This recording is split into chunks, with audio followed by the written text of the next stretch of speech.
semua, kami akan membahas perbandingan sistem administrasi antara negara Cina dan Nepal dengan menggunakan pendekatan neo-institusionalisme.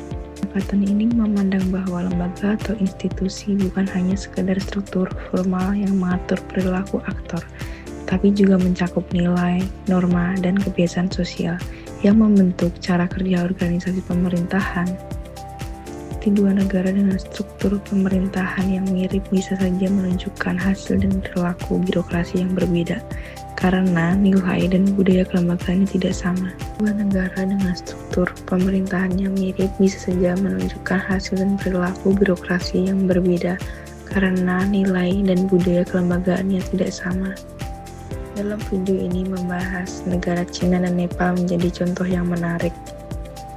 Cina dikenal dengan sistem birokrasi yang hierarkis dan budaya kepatuhan yang tinggi terhadap otoritas negara.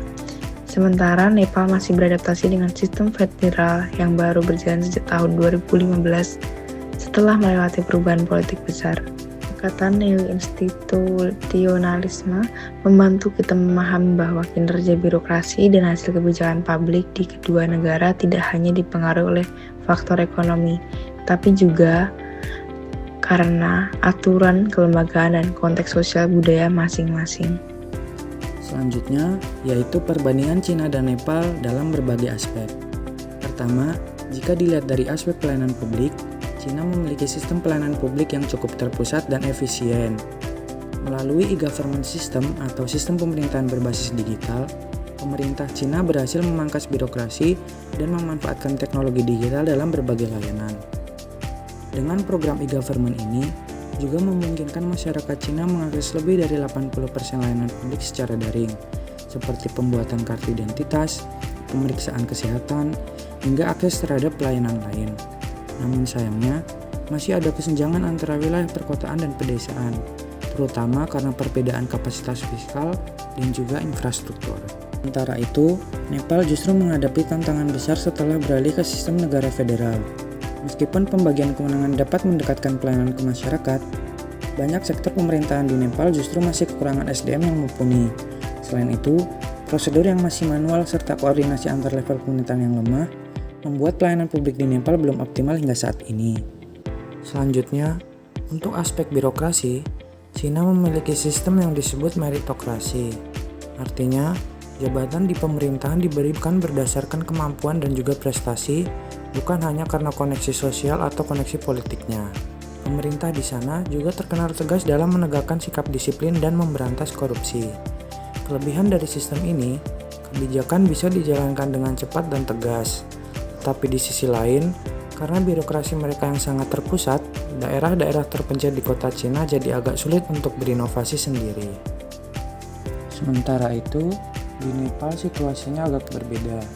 Di sana, masih sering terjadi tumpang tindih kewenangan antara pemerintah pusat, provinsi, dan lokal. Selain itu, pengaruh politik di Nepal juga masih kuat dalam birokrasi. Akibatnya, koordinasi antara pusat dan provinsi sering lambat, yang menyebabkan proses administrasi bisa jadi panjang. Berlanjut ke aspek kesehatan, Cina memiliki sistem kesehatan yang relatif maju. Pemerintah berhasil memperluas asuransi nasional, membangun banyak fasilitas medis, dan bergerak cepat saat pandemi COVID-19. Namun, perbedaan antara kota besar dan daerah terpencil masih terasa. Nepal, di sisi lain, masih menghadapi keterbatasan fasilitas, tenaga medis, dan obat-obatan, terutama di wilayah pegunungan. Meskipun begitu, ada inisiatif bagus seperti program Community Health Works yang memberikan layanan langsung ke masyarakat dan edukasi kesehatan. Dalam aspek pendidikan, Cina unggul dalam pemerataan akses dan kualitas pembelajaran. Pemerintahnya berhasil meningkatkan angka melek huruf, memperkuat pendidikan vokasi, dan menekankan bidang STEM. Kebijakan double reduction juga dibuat untuk mengurangi tekanan akademik berlebihan pada siswa. Sementara di Nepal, meskipun jumlah siswa meningkat, kualitas pendidikan masih belum merata. Banyak sekolah kekurangan guru dan fasilitas. Metode belajar juga masih berfokus pada hafalan, bukan berpikir kritis. Untuk itu, Nepal perlu memperbaiki kualitas tenaga pengajar, fasilitas sekolah, dan memodernisasi kurikulum agar sesuai dengan kebutuhan zaman. Kalau kita lihat secara keseluruhan, sistem administrasi di Cina memiliki kelebihan dalam efisiensi, koordinasi, dan kapasitas birokrasi. Digitalisasi melalui Internet plus Government Service membuat layanan publik semakin cepat dan transparan. Namun, sistem ini juga memiliki kelemahan, terutama dalam keterbatasan inovasi daerah dan rendahnya partisipasi publik. Nepal dengan sistem federalnya menawarkan ruang yang lebih besar bagi partisipasi masyarakat dan otonomi lokal. Tetapi, lemahnya sumber daya dan koordinasi antar level pemerintahan masih menjadi hambatan yang sangat besar. Menariknya, kelebihan sistem administrasi di Cina bisa dijadikan sebagai inspirasi bagi Indonesia, terutama dalam hal efisiensi birokrasi, pemanfaatan teknologi digital, dan sistem merit.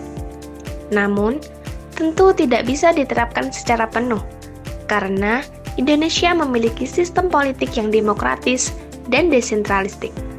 Jadi, hal yang paling ideal bagi Indonesia adalah mengadaptasi keunggulan Cina tanpa mengabaikan nilai-nilai demokrasi dan keberagaman daerah.